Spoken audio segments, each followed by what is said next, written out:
Ladies and gentlemen, if there's a human reviewer at YouTube that looks at this, and I don't think there will be because I have a pristine relationship, thank God, with YouTube. I always have, because I read from the New York Times. So I'm reading from the New York Times, abiding by YouTube policies. I'm going to give Kari Lake's viewpoint.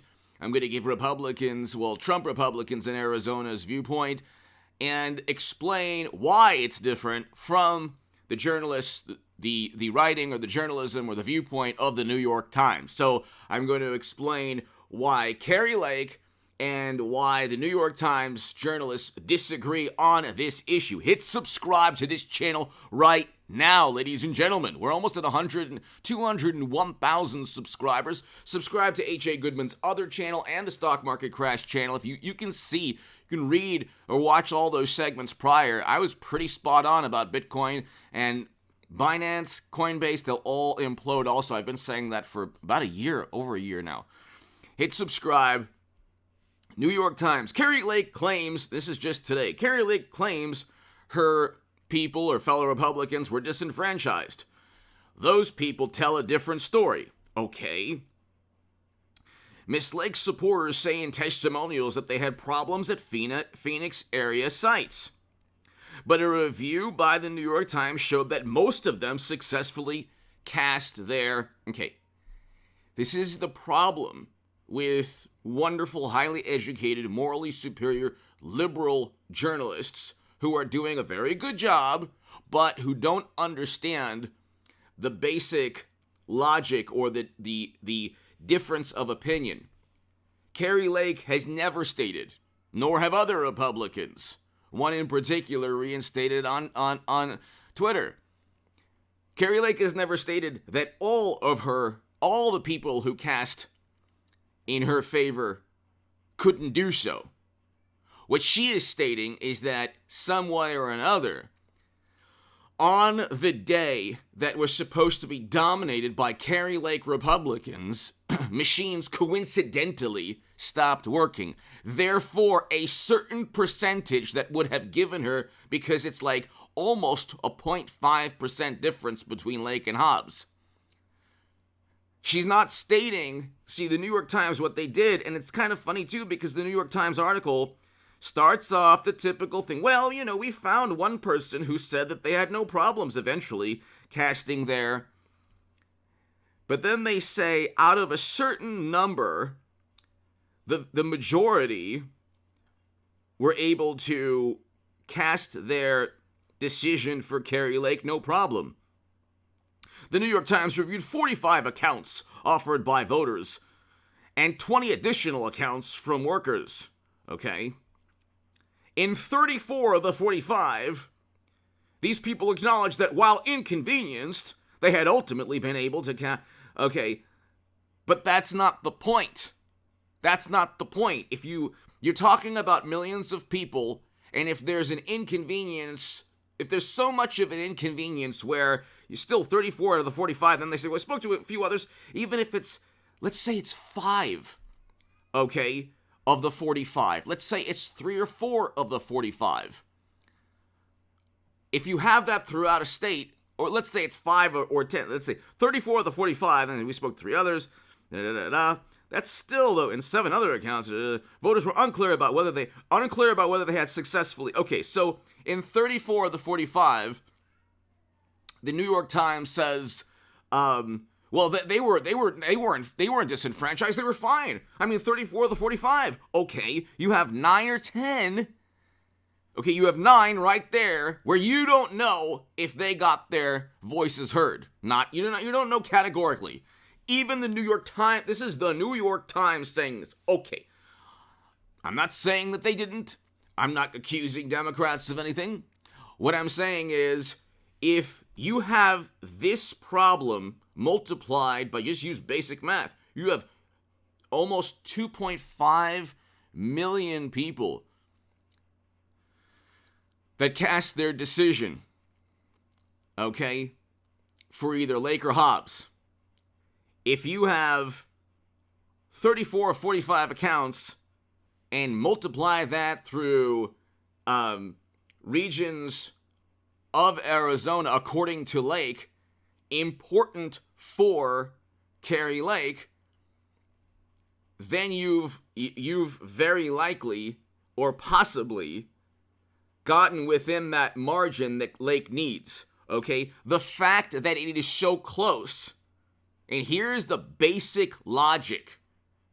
That because there are anomalies that benefit Kari Lake's adversaries or opponents, because those anomalies benefit her opponent, and because of the unending quest to prove that those anomalies don't benefit her opponent that much,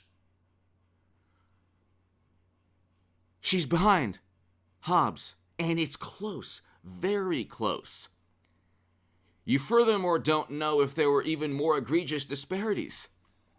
You don't know if what the Times looked at, the 34, the 45 accounts, so there's only 9, but if you, for every 45 accounts, where 34 and then there's like still 9 or 10, if you just do that, if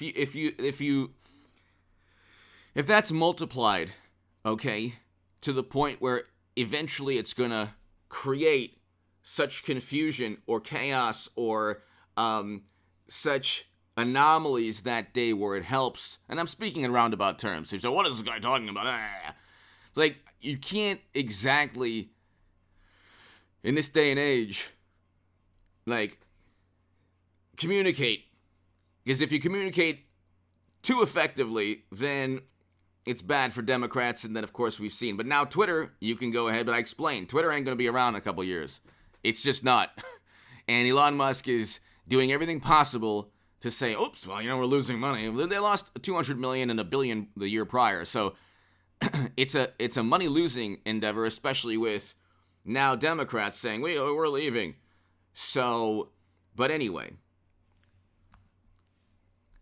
if you find these anomalies and these disparities, and you're not even really sure about the numbers. Okay, so the New York Times does an expose, and they're not 100% sure. Their goal is to prove Kari Lake wrong.